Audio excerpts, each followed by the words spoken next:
Gemeente, terwyl ons nou veral hier die laaste lied gesing het, toe dink ek die woorde sluit nogal so baie aan by die prediking later, maar dit sê ook vir ons so baie van wat kerkwees beteken. Ons het net veral die tweede vers dalk net vir my weer opsit, asseblief. Gaan nog in. Laat skyn die lig van Christus leef in sy koninkryk. En daar's nou twee goed wat ek volgende wil noem, twee uiteenlopende goed, maar albei sê iets daarvan dat ons as gemeente ook die lig van Christus moet laat skyn. En dit is ook hoekom ons hierdie jaar gesê het en vorentoe aan dat ons is volgelinge van Jesus in Meyerspark, wat God met kop, hart en hand dien. En dit kom natuurlik op baie verskillende maniere na vore. So die een wat ek aan die volgende wil noem is dat Jan Liebenberg ons gaan verlaat. En dis nou vandag sy laaste Sondag hier by ons. Hy verhuis na Meyerton se kant toe. So Jan, dit is vir ons regtig hartseer dat jy weggaan, want jy was altyd 'n staatmaker hier in die gemeente gewees, en baie dankie daarvoor, en ons wens jou regtig die Here se seën toe, ook op jou pad vorentoe. En hoekom ek dan nou hierdie ook noem, in die lig van wat hier staan, is dat daar was ook 'n egpaar wat hulle regtig baie ontferm het oor Jan. En ek het in die week vir hulle gesê, hulle is regtig 'n lewende bewys van wat kerkwees beteken, omdat hulle regtig juist dit gedoen het, laat skyn die lig van Christus en leef in sy koninkryk met hulle betrokkenheid by Jan en om te help om ander verblyf te kry. So hulle weet wie hulle is en hulle is volgende hier, maar ek wil ook daarvoor baie dankie sê en dat hulle regtig gewys het wat dit beteken om kerk te wees, volgelinge van Jesus wat hom met kop, hart en hand dien. Die tweede rede hoekom ek dit volgend sê en juist hierdie vers wil uitlig, is dat ons verlede week 'n spesiale kerkraadsvergadering gehad het, en die kerkraad het dit goed gedink om vir Elsje Marie op 'n maand-op-maand basis weer terug te verwelkom, van Januarie maand af, want sy is nie Desember hier nie. Terwyl sy wag vir 'n beroep, sy het tog nie 'n beroep nie. Sy is op 'n kortlys by 'n gemeente en sy het aansoek gedoen by 'n ander gemeente. Die aansoek is sluit die einde van die maand. Maar die kerkraad het net gesê, maar ons kan nie vir Elsje Marie net los en haar nou maar aan haar eie lot oorlaat nie.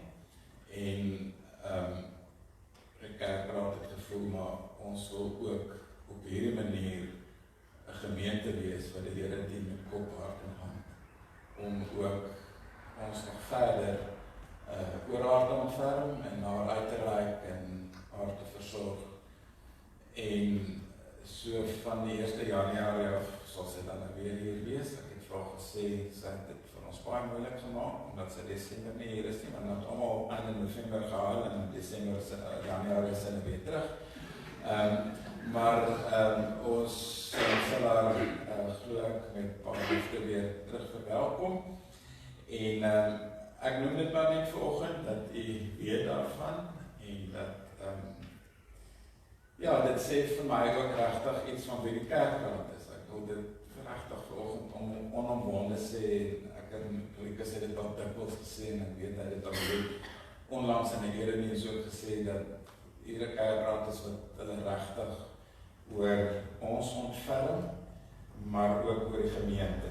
En daarvoor is ons verskriklik dankbaar. En uit die aard van die saak het dit dan nou ook finansiële implikasies. So ek wil ook volgende vrymoedigheid neem kerkraad het nie gesê ek gaan dit doen nie, maar ek neem dit op my om volgende te vra, want daar is al baie kere mense wat vir my sê, maar as daar 'n spesifieke projek is, waarvoor jy geld nodig het, sê, en ons sal graag wil help. So as die Here dit dalk op jou hart lê, om ook vir ons daarmee te help, vir haar salaris, dan kan jy maar net vir my of Beryl kontak. Die kerkkantoor is nou gesluit tot begin Januarie, maar jy kan my maar kontak as dit nodig is. So, maar weet dan net, ons gaan haar dan tot so waarskynlik so einde Maart nog hier akkommodeer. Ons glo teen daardie tyd gaan sy weer. Goed, kom ons begin dan met die wydingslied asseblief.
Die mens wie sy hoop gevestig is op die Here, sy God. Die Here het die hemel en die aarde gemaak, die see en alles daarin. Hy bly vir altyd getrou. Hy laat reg geskied aan verdruktes en gee brood aan die wat honger ly. Die Here bevry die gevangenes. Die Here laat blindes sien. Hy ondersteun die wat bedruk is. Die Here het die regverdiges lief. Hy beskerm vreemdelinge en help weeskinders en weduwees. Die Here regeer vir altyd. God regeer van geslag tot geslag. Prys die Here. Amen. Geliefdes, mag dit in hierdie dag goed gaan met u, want die hulp kom van die Here wat die hemel en die aarde gemaak het, en die see met alles daarin. En mag u hoopvolgend gevestig wees op die Here ons God, sodat u ook vandag vrede en vreugde mag ervaar. Amen.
is daar 'n vrolikheid binne ons op hierdie Sondag van vreugde.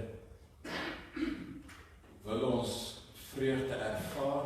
Dankie dat ons vreugde kan ervaar en dat ons daarom ook kan sing dat ons dankbaar buig in aanbidding vir U, die Here. Dankie dat ons ook vanoggend in dankbaarheid ons offergawe na U kan bring. En vra dat U dit ook sal ontvang en dit sal gebruik tot eer van U naam.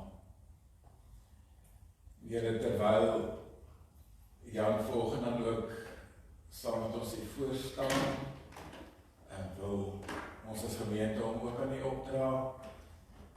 En dankie sê vir al die kere wat hy ook hier Sondagoggend gehelp het met die insameling van die offergawes en al die ander dinge waarby hy so gereeld betrokke was in die gemeente. Seën vir hom ook in sy nuwe omgewing en dankie dat hy kan weet, Here, dat U hom ook met 'n spesifieke doel so te neem, sodat hy U daardeur kan dien, soos wat hy dit ook hier in Meyerspark doen het. En mag sy lewe verder aan ook 'n offergawe aan U wees. Ons bid dit in Jesus se naam. Amen.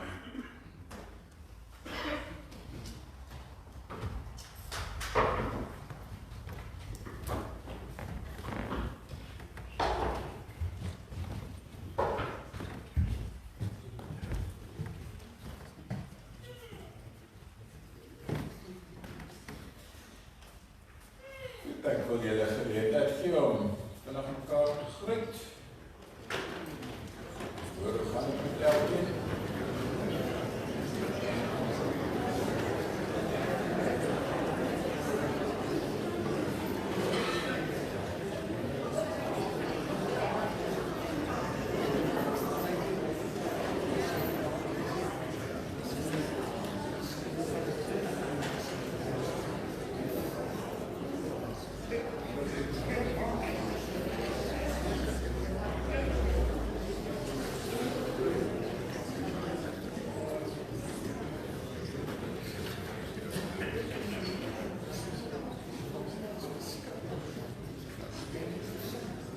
Baie dankie, ek het gehoor toe ek net nou ingekom en dat julle so lekker gesels en kuier en net nou kan julle weer verder gesels. Dit is volgens die bo by die saal as gevolg van die weer. Net enkele afkondigings, dit sal ook die laaste basyn wees wat u nou vir hierdie jaar gekry het. Daar gaan nou die laaste 2 Sondae net afkondigings hier in die erediens wees. So let maar dan daarop dat die kantoor en die fasiliteite gesluit is en weer die 5de Januarie open en Rikus is met verlof tot die 31ste Desember. Goed dan, ek sien hier staan kerkkantoor oop, maar ek dink dit is 'n fout. Ek het dit juist uitgehaal op die skyfies, maar ek het nou nie gesien, dit staan so op die basyn, so die kerkkantoor is nie vanoggend oop nie. Dan is dit eintlik maar net die gebedslys wat ek wil uitlig. Jy sien dat dit regtig 'n baie lang gebedslys is en van hierdie persone is baie ernstig siek en ons doen asseblief voorbereiding vir hulle. Dan Helene van die Herden is in die hospitaal en sy gaan nou na die aansterk eenheid toe daar in Hazeldean. Maar dit gaan met haar beter, ons bid ook vir haar, en dan gaan Elmarie woensdag vir 'n nekoperasie, so salke sterkte vir jou vir die versorging na die tyd, maar Elmarie, baie sterkte vir jou ook, en ons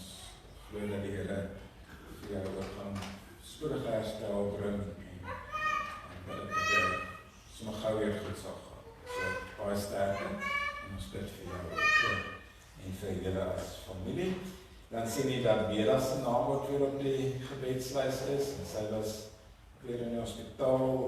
Sy is gister weer ontslaan. En hulle wag ook op die uitslag van verdere toetse. So kom ons bid ook vir hulle. Sy familie wat ook regtig 'n swaar jaar deurgemaak het en natuurlijk 'n genootskap toe tref die onsekerheid hulle weer. So kom ons bid ook vir hulle asseblief. Dan bring dit ons by die verjaarsdag.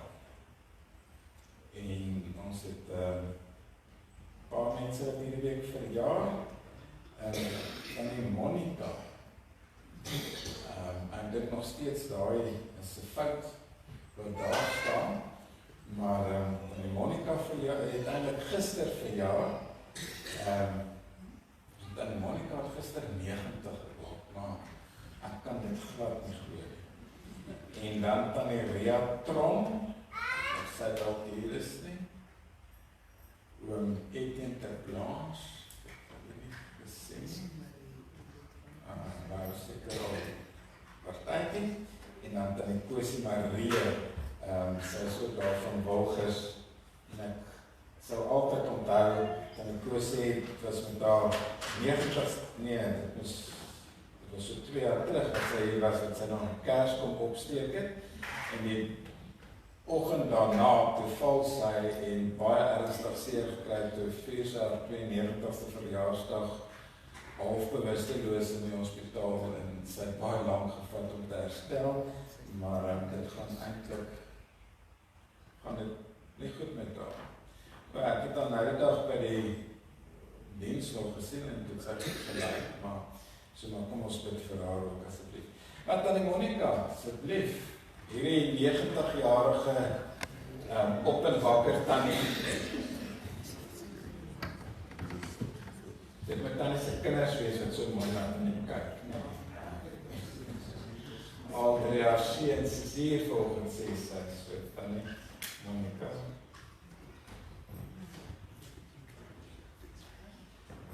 Tannie Monica wys my vinger as sy bestuur. Ek daar verby ry en wys sy so my vinger. En ek het absoluut niks verkeerd gedoen nie, maar ek het daar navraag gesê, sê ek dat in karre inry, of die parkeer te ry. So kom ons bid vir haar oor die Here se seën toe.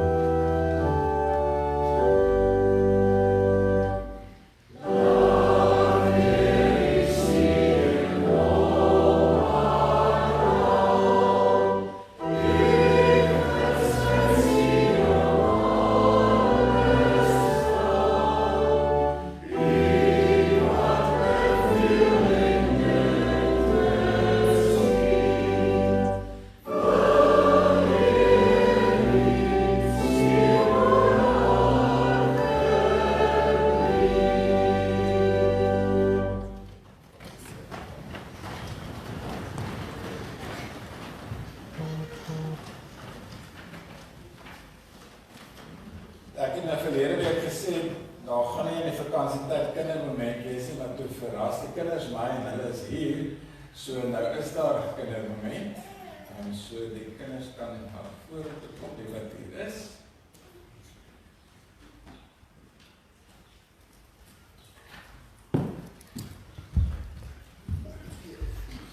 Ek wil gou hoor, wat sien julle daar?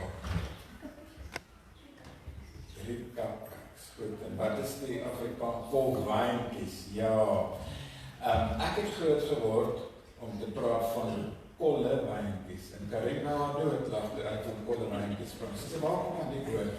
En my ma het so gepraat, want my ma kom van die Kaap of daar van die so amper Weskus rond. En ek het nou later besef, dit moet seker 'n streektaal wees, maar ek het groot geword met die woord kolwyntjies, maar praat ook nou maar van kolwyntjies, want deesdae is dit cupcakes.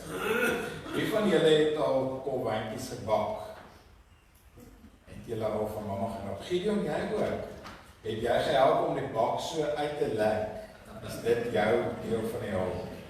Nou, en hy sê nee, ja. Het julle gehelp om die, wat gooi 'n mens daar in? Jy gooi mieliemeel in, nee. Gooi mieliemeel in en gooi jy oudstaal en Weet-Bix. Nee. Nou, maar dan is dit mos nie gesonde kolwyntjies wat jy weet. Wat gooi mense in kolwyntjies? Eiers, ja, en meel, en melk, ja, en suiker. Ek kan sien jy het al jou maag gehelp, en olie. Ja, dan word dit eers deeg wat sy nou gesê het, en dan roer jy al daai goed wat jy so by mekaar gooi, nee, dan word dit deeg, en dan gooi jy dit in die pannetjies. En dan kan jy dit dan sommer dadelik eet, as jy dit in die pannetjie gooi, dan eet jy dit. En maar voor jy dit dekoreer wat gebeur, dit bak goed.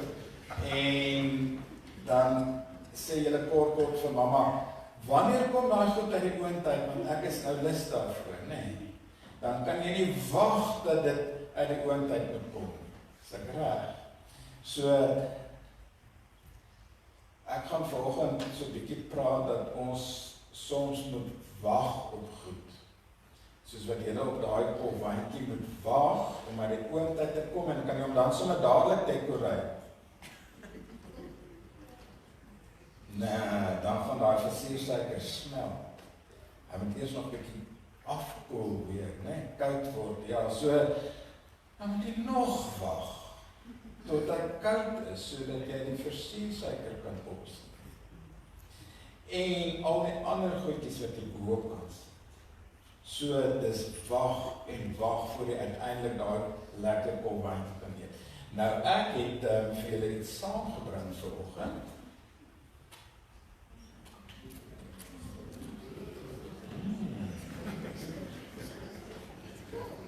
Jy wil 'n rooi hê, ja.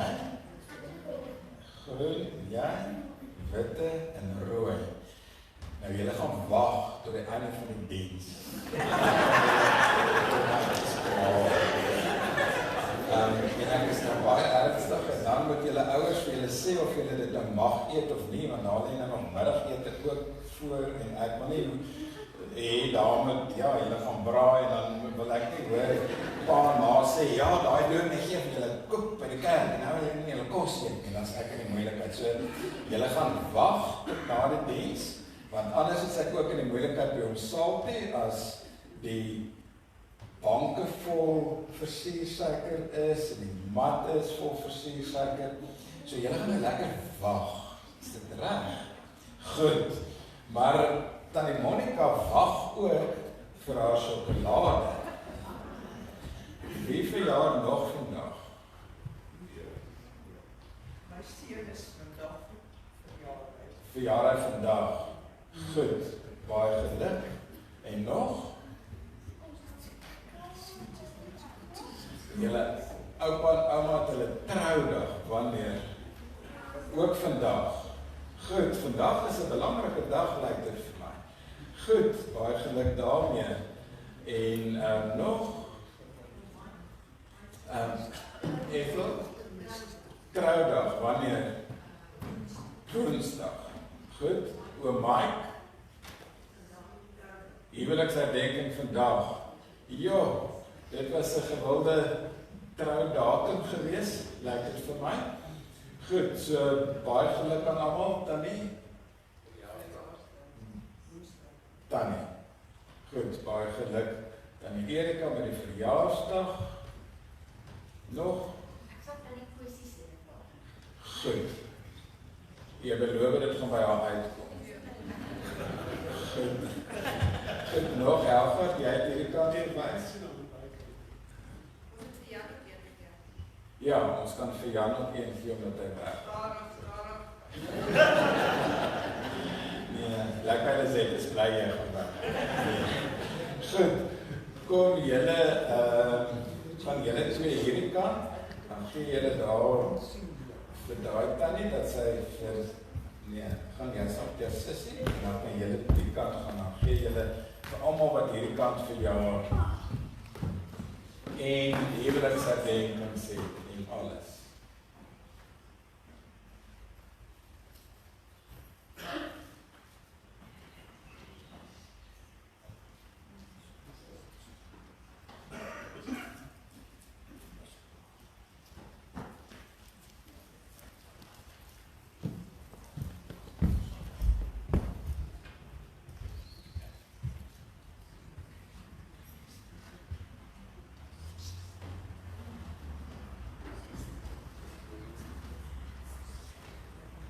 Nora kyk dan net daar agter julle.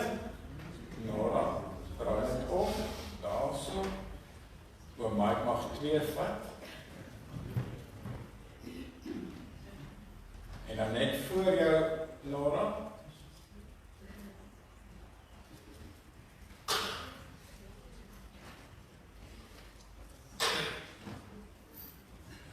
Goed, is dit almal? En die ene is ook leeg, so nou gaan ek nie vele kan nie. Nou moet julle maar wag vir sjokolade. Stel hulle mooi.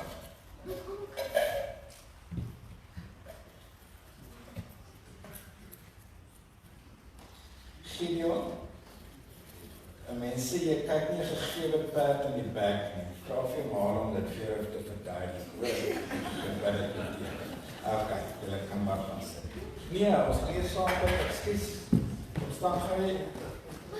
Kom terug. Jou oogies sien baie mooi. Ja, of julle nog prentjies op. Kom ons bid. Here, baie dankie dat ons ook met groot opgewondenheid kan wag vir Kersfees. En Kersfees wat vir ons hierdie groot blydskap vertel van Jesus wat gebore is, groot vreugde vir ons bring. En dankie dat hierdie kinders so opgewonde kan wees oor Kersfees, nie net oor persente nie, maar ook oor die boodskap van Kersfees. En dat hulle ook ouers het wat vir hulle die ware betekenis en die ware boodskap van Kersfees vertel en dit ook vir hulle voortleef. Here, dankie dat hulle volgend vrolik kan wees en dat hulle blymoedig kan wees om te weet, hulle behoort aan U en ja, Here, soms wag ons vir dinge, maar dit maak vir ons die moeite werd om daarvoor te wag, soos dit die moeite werd is om te wag vir 'n kop wyntjie om uit die oond uit te kom en koud te word en te versuur voordat ons hom kan eet. En wanneer ons dit eet, dan weet ons daardie wag was die moeite werd geweest. En help hulle om ook altyd so met geduld te wag op dinge. Help ons elkeen om daarop met geduld te wag. Ons bid dit in Jesus se naam. Amen. Goed, ek het iemand het hom vir my uit Australië uitgebring. Goed, hier is vir julle elkeen prentjies wat julle kan gaan inkleer. En bring net vir my die borde en die kleerkryg weer terug, hoor?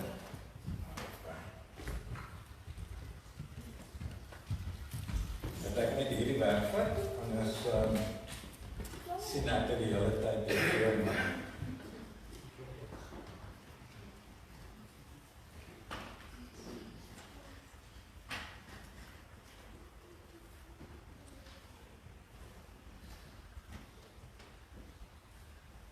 Kom ons bid saam.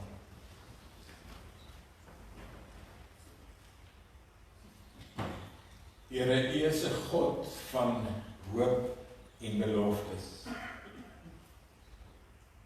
En U is 'n God wat vir ons goed is, soos wat ons ook aan die begin van die diens gehoor het in die woorde van Psalm 146, dat U na ons omsien en dat ons aan U kan lof bring, omdat U vir ons goed is. Here, vanoggend sien ons ook iets daarvan in die viering van Tannie Monica se 90ste verjaarsdag. En haar seun wat saam met haar hier is, wat dag verjaar, daar kinders wat almal hier is, ons sien die versorging en mense wat kan vertel dat hulle huweliksherdenkings vier hierdie week, mense wat al vir jare saam is. Dankie Here dat ons ook so tasbaar U goedheid in ons lewens en in mekaar se lewens kan sien. Ons wil dan ook bid vanoggend, Here, dat U ons sal leer om te wag met geloof,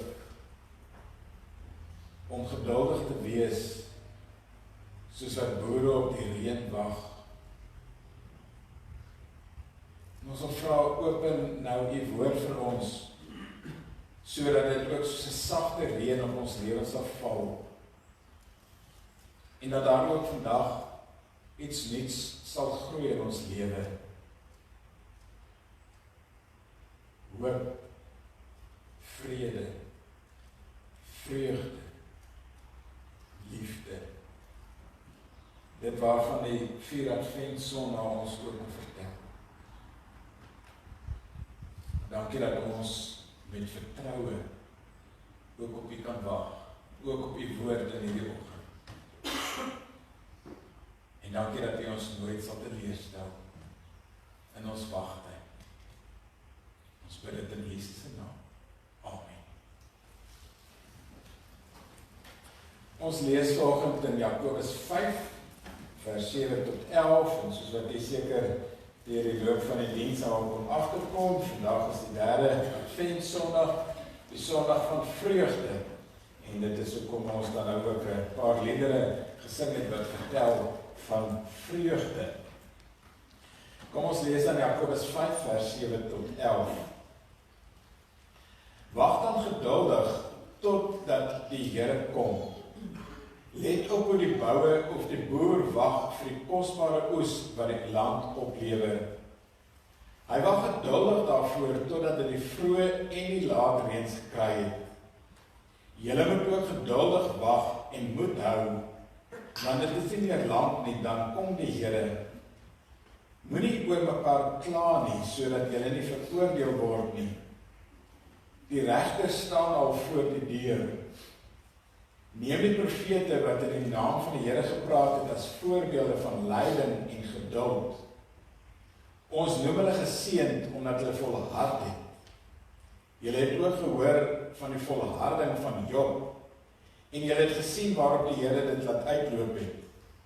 Die Here is immers ryk aan barmhartigheid en ontferming. Ons lees dan tot daar.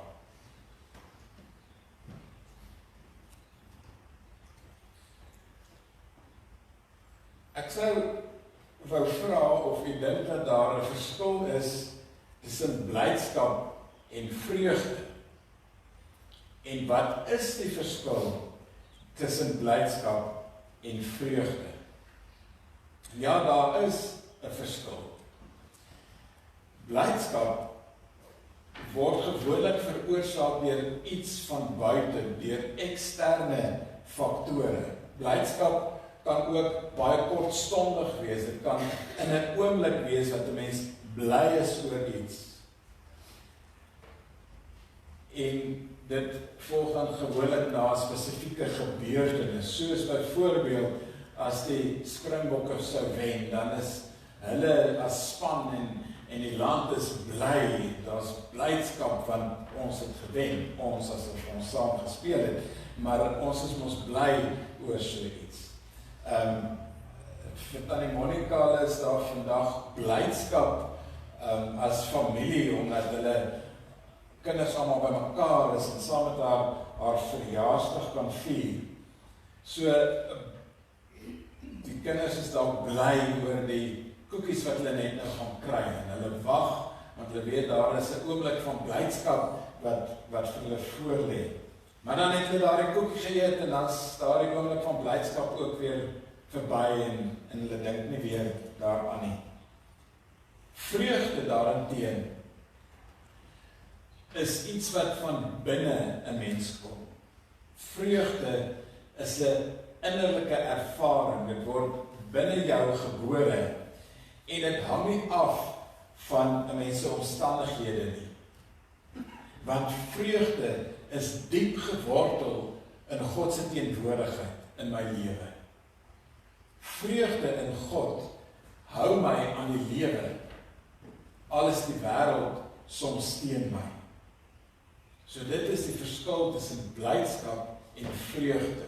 Kortstondig van buite teenoor, dit kom van binne en dit is 'n blywende reaksie in my lewe of invloed in my lewe, vreugde.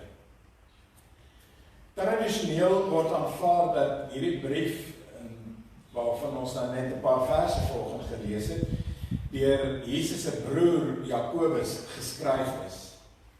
En hy begin die brief dan weer te sê, hy skryf dit aan die 12 stamme wat oor die wêreld verspreid is.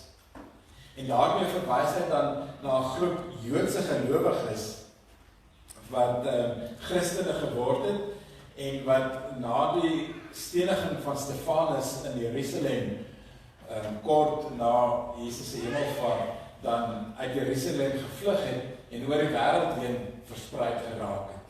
So hierdie brief word dan spesifiek aan hulle gerig wat in daardie tyd dan op verskillende plekke in die Romeins-Griekse wêreld van daardie tyd geleef het. In Hoofstuk 1 vers 2 sê Jakobus dan vir hulle, julle moet bly wees wanneer allerlei beproewings oor julle kom. En dit klink nou nie vir ons logies as ons dit lees. Julle moet bly wees wanneer allerlei beproewings oor julle kom. Want, soos julle weet, as julle geloof die toets deurstaan het, stel dit julle in staat om te volhard. Die 53 vertaling sê, dit louter vreugde wanneer julle in allerlei versoekings val, omdat julle weet dat die beproewing van julle geloof lydsaamheid bewerk. Lydsaamheid is geduld, dat dit geduld bewerk. In vers 12 van Hoofstuk 1 lees ons weer, gelukkig is die mens wat in versoeking standvastig is. As hy die toets deurstaan het, sal hy as oorwinningsprys die lewe ontvang wat die Here beloof het aan die wat hom liefhet. En hieruit is dit baie duidelik dat die Christene wat daardie tyd in die Grieks-Romeinse wêreld geleef het, dit nie maklik gehad het nie, soos wat ons ook die vorige 2 weke uit Paulus se brief aan die Romeine gehoor het. Dit was nie vir hulle 'n maklike lewe gewees. En dan skryf Jakobus vir sy lesers hierdie brief om vir hulle op sekere gevaarpunte of sekere krisisse te wys wat in hulle lewe kan ontstaan en wat hulle as Christene kan bedreig. En hy vermaan hulle eintlik, maar dit is 'n liefdevolle vermaaning. Hy bemoedig hulle, maar dit is so 'n bietjie meer as bemoediging. So kom ons hou maar liewer by die woord vermaaning, maar 'n liefdevolle vermaaning. Om vir hulle te sê, maar julle moet standvastig bly, al kom al hierdie krisisse oor julle pad, al hierdie uitdagings, want die vreugde van die oorwinnaarskroon wag vir julle. Soos wat ons wag vir die koekies om uit die oond uit te kom. Soos wat die kinders wag om hulle koekies net in te kom kry. So is ons lewe gedurig deur in tye van afwagting. En Jakobus sê, julle wag op die oorwinnaarskroon. En dit is natuurlik glad nie te vergelyk met koekies wat ons net nou gaan eet nie. Maar hy spoor hierdie gelowiges aan om te sê, te midde van hierdie negatiewe omstandighede waarin julle leef, te midde van die swaar kry wat julle beleef, wag geduldig, want die oorwinnaarskroon is vir julle in die vooruitsig. So dis waaroor dit in hierdie brief gaan. Vermaaning, liefdevolle vermaaning om standvastig te bly in hulle geloof, want daar wag 'n oneindige vreugde op hulle. En dan is daar 'n hele klomp sulke gevaarpunte of krisisse waarna Jakobus verwys. Dinge soos besittings wat vir hulle belangriker kon word as hulle verhouding met die Here. Allerlei versoekings wat oor hulle pad kon kom. Hy spreek hulle aan oor diskriminasie teenoor ander.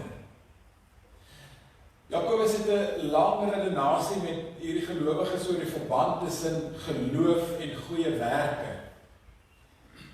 Want ons sê ook ons vandag uit genade alleen en goeie werke kan ons glad nie red nie.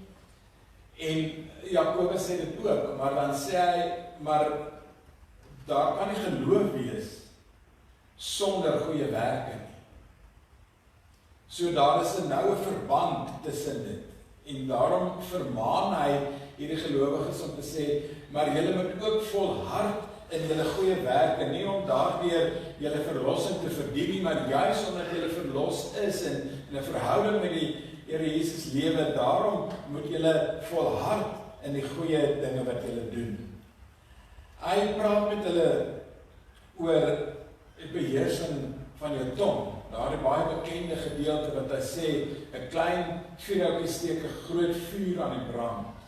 Of perde word met 'n stang in hulle mond beheer, maar geen mens kan die tong tem nie.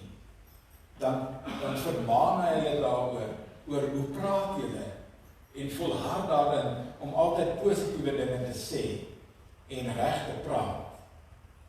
Hy praat met hulle oor uitbuiting. Moenie ander mense uitbuit nie. Daar was waarskynlik heelwat welaf mense in hierdie gemeentes vir wie hy geskryf het, en dan sê hy maar julle mag nie ander mense uitbuit nie. In die algemeen sê hy dan net vir hulle, maar hou moed wanneer moeilike lewensomstandighede julle lewens bedreig.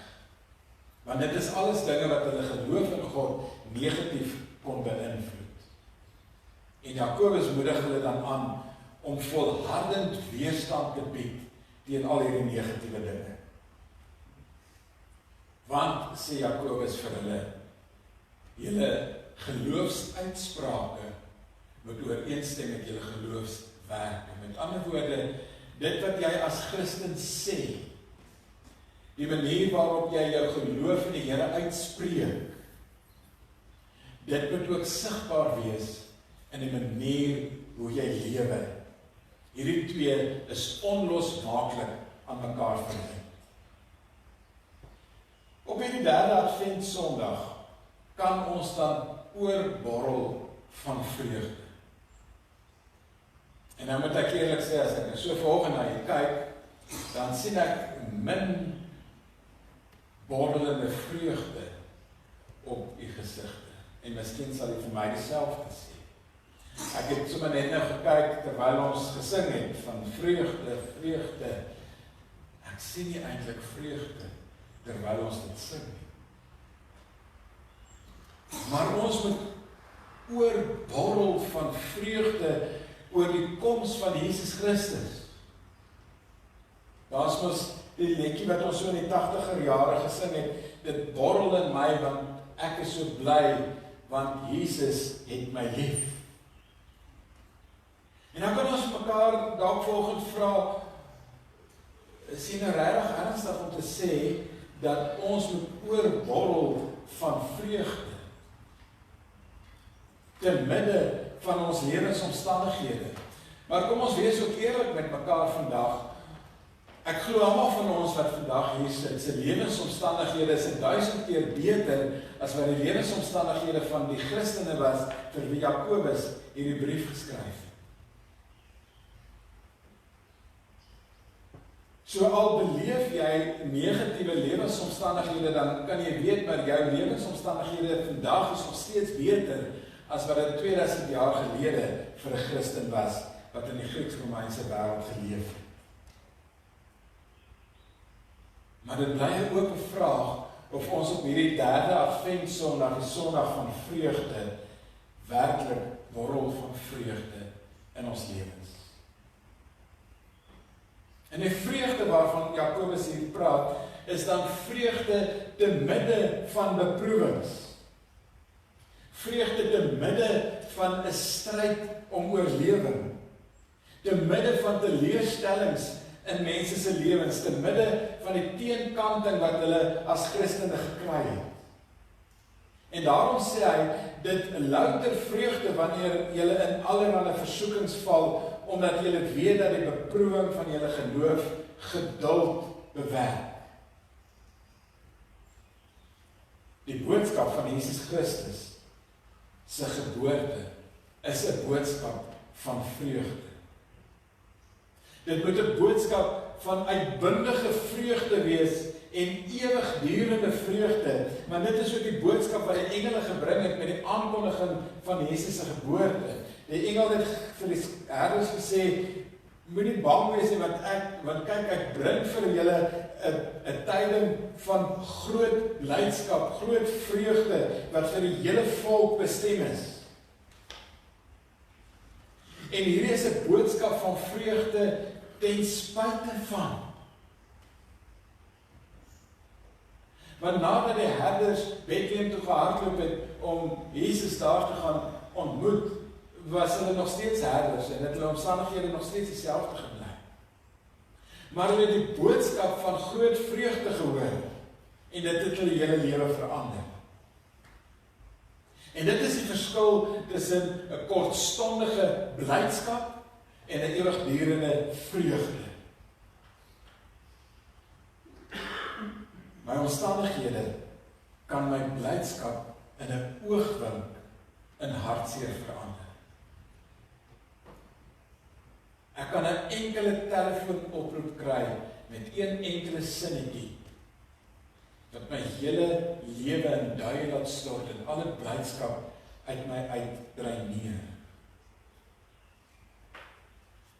Maar as my vreugde in God geanker is, dan kan ek ten spyte van my omstandighede nog steeds innerlike vreugde ervaar, omdat ek 'n kind van God is. En God is my bron van daardie vreugde. En niks en niemand kan dit ooit van my wegneem. En daarom vermaan Jakobus die gelowiges om ten spyte van hulle omstandighede in vreugdevolle toewyding aan God te bly leef. Maar ons sou die teenoorgestelde van die gelowiges midde in hulle negatiewe omstandighede verwag. Ons sou dalk moedeloosheid en omstandigheid en twyfel verwag. Maar dit is dan juist teen hierdie dinge wat Jakobus hulle waarsku en hulle vermaan en hulle aanmoedig om te sê, maar ten spyte van hierdie negatiewe dinge, bly volhard met vreugde binne julle, want hulle vreugde, anders as blydskap, is nie in hulle omstandighede geanker, maar in Jesus Christus.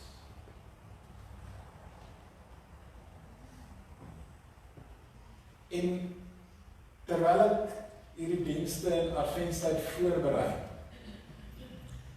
dink ek so aan die jare wat so te sê verby is. En ek dink aan wat alles met gemeentelede in hierdie jaar gebeur het. En as ek so na jy kyk, en ek kan nou vandag name uitsonder hier, wat ek nou nie wil doen nie.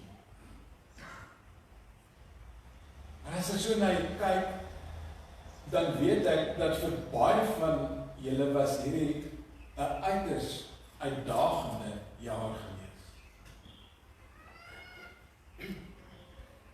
Was daar vir baie van julle groot tye van beproewings, van hartseer, van moeilike besluite neem.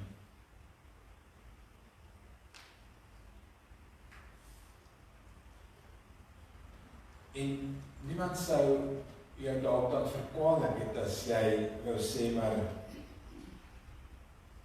ek is moedeloos. Ek is opstandig.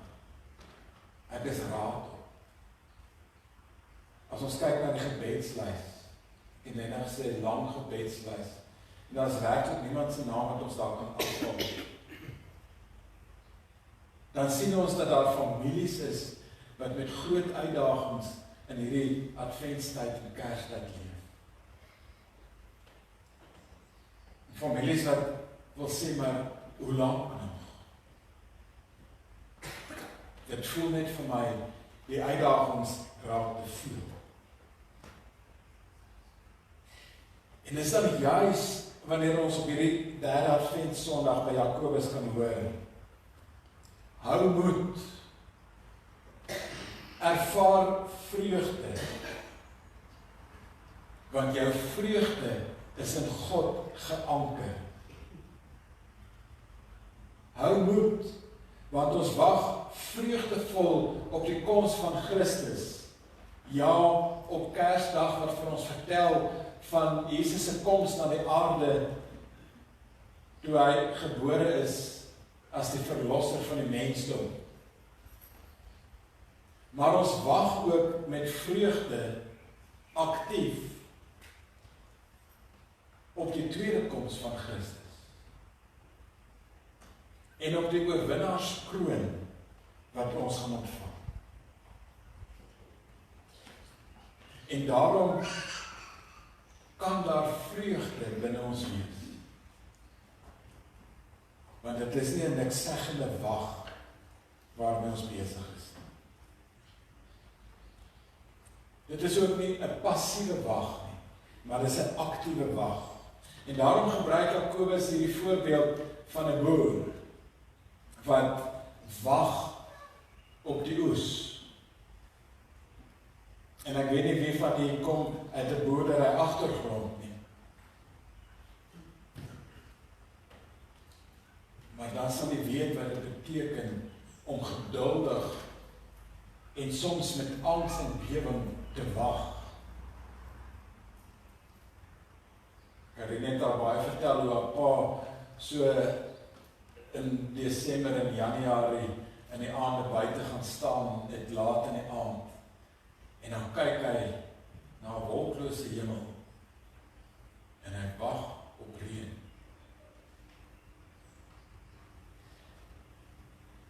Ek het self ook op 'n plaas groot geword. Ek weet van daardie wag. En ek glo baie van die ken dit. En dan moet ons dink wanneer Jakobus hierdie brief skryf, dan skryf hy dit vir bestaansboere. Mense wat totaal en al afhanklik was van daardie stukkie grond waarop hulle wingerd gehad het, of 'n bietjie koring geplant het, of 'n paar olyfbome gehad het. En dit was gewoonlik die gemeenskap wat saam hierdie lande bewerk het en saam voorberei het vir die oestyd. En dan sê Jakobus vir hulle, maar kyk na die boer, hoe dat hy geduldig wag totdat die oesdag aanbreek. Want dan weet hy bring die oes in en sy skure word vol. En hy het genoeg kos om te oorleef vir die jaar wat voorlê. Maar hulle kan aktief wag terwyl hulle die lande voorberei, terwyl hulle onkruid uithaal, terwyl hulle peste en plaag bestry. Kan hulle aktief wag, want hulle weet dit is God wat sal voorsien. Hulle weet dit is God wat die oes sal seën. Dit is hy wat sal voorsien, al sou die oes deur 'n sprinkaanplaag of deur haal of deur droogte vernietig word. Dan kan die boer nog steeds vreugde vind in die wete dat sy lewe in God se hand is en dat God sal voorsien. En dit besef ons is 'n lewenskuns en is 'n geloofskuns om wagtend te volhard ten spyte van. En dit is 'n gelowige en 'n aktiewe wag wat alleen die Heilige Gees vir ons kan gee. En daarom sê Jakobus, dis nie maklik nie. En hy herinner sy lesers aan die lewe van Job. Want vir Job kon dit nie maklik wees om sy geloof te behou. En Job beleef 4 tragedies. In die eerste een verloor hy al sy osse en sy donkies en sy slawe in 'n rooftog. Dan kom daar is diewe, rowers wat sy kleinvee en hulle wagters kom byt. Daarna verloor Job sy kamele in die laaste paar wagte wat hy nog gehad het, wanneer die Galdeërs sy besittings kom byt. En laastens verloor Job al sy kinders op een dag, wanneer die gebou waarin hulle is, in mekaar tuimel. En dan lees ons in Job 1 vers 21, Job se antwoord op dit alles, as hy sê, sonder iets het ek in die wêreld gekom, en sonder iets gaan ek daaruit. Die Here het gegee en die Here het geneem, prys die naam van die Here, onder alles het Job nie gesondig, of God oor iets verwyd nie. Dis 'n geloofskuns om dit te kan doen. 'n Geloofskuns wat die Heilige Gees ons aanleer. So op hierdie Sondag van vreugde kan ons mekaar sê, met die Here Jesus kan ons vreugdevol wag vir Kersdag. Ons kan vreugdevol wag vir die boodskap van Kersfees, 'n boodskap van blydskap, 'n boodskap van vrede, 'n boodskap van hoop, 'n boodskap van liefde. Want ons verlosser is gebore. Maar ons kan ook hoopvol wag tot die tweede koms van Christus. Hoopvol, maar aktief aan die werk. Soos die gesin, na wie ek ook aan die begin van die diens verwys het. Aktief aan die werk in die koninkryk van God. Want ons weet, ons verlosser leef. Ons vreugde in die lewe is in God geanker. Maak nie saak wat ons omstandighede is. En daarom sluit Jakobus in vers 11 se tweede deel hierdie gedeelte af as hy sê, die Here is immers ryk aan barmhartigheid en ontferming. Kortstondige blydskap hang af van my omstandighede. My vreugde, my innerlike blywende vreugde is egter geanker in die barmhartigheid en die ontferming van God in Jesus ons Here. Amen.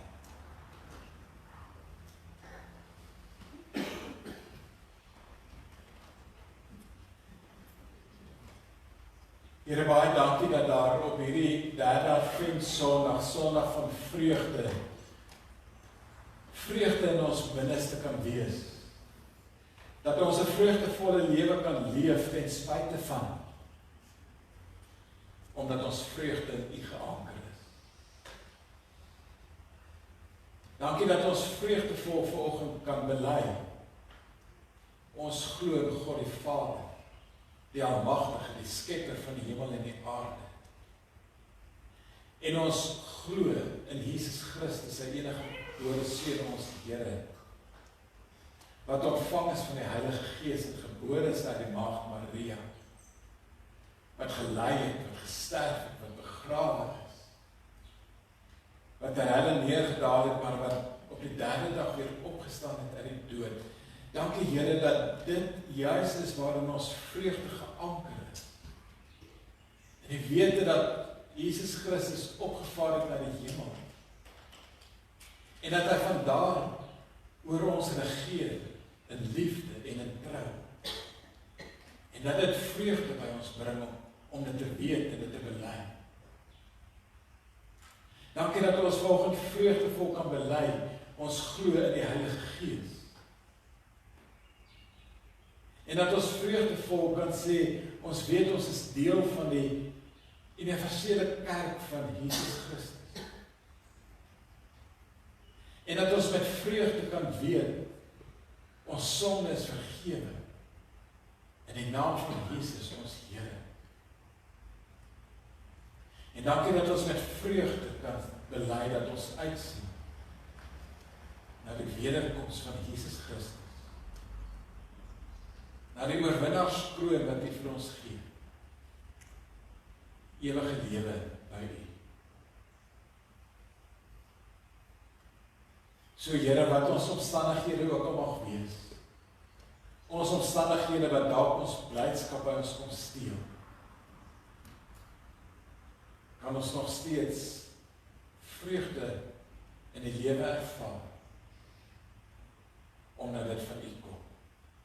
Here, U ken ons elkeen se jare wat agter ons is. U weet van mense wat ernstig siek geword het in hierdie jaar. Mense wat lewensmaats verloor het. Mense wat albei ouers in 'n kwessie van weke se tyd aan die dood afgestaan. Mense met uitdagings in die lewe. Mense wat groot onsekerheid ervaar. Mense wat miskien nie vanoggend blydskap ervaar. En dankie dat ons almal vreugde kan ervaar. Omdat ons lewens in U hande is. Ons dank en eer U daarvoor. In Jesus se naam.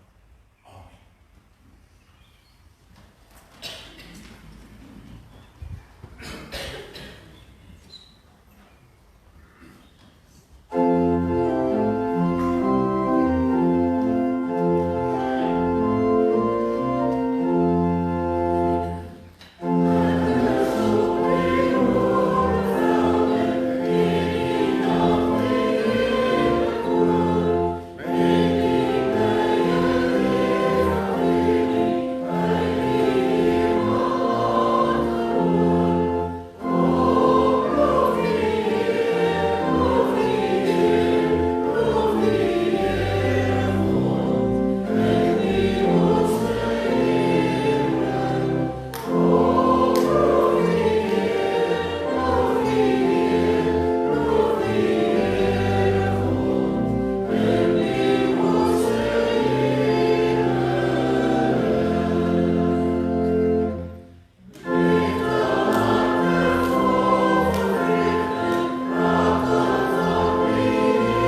ons geduldig wag op die Here, soos 'n landbouer wag op die reën. Mag ons standvastig wees in ons harte, want die Here is naby. Mag die vreugde van God se naderkoms ons dra in hierdie wagtyd, ons versterk in swaar tye en ons vul met lig en hoop. Amen.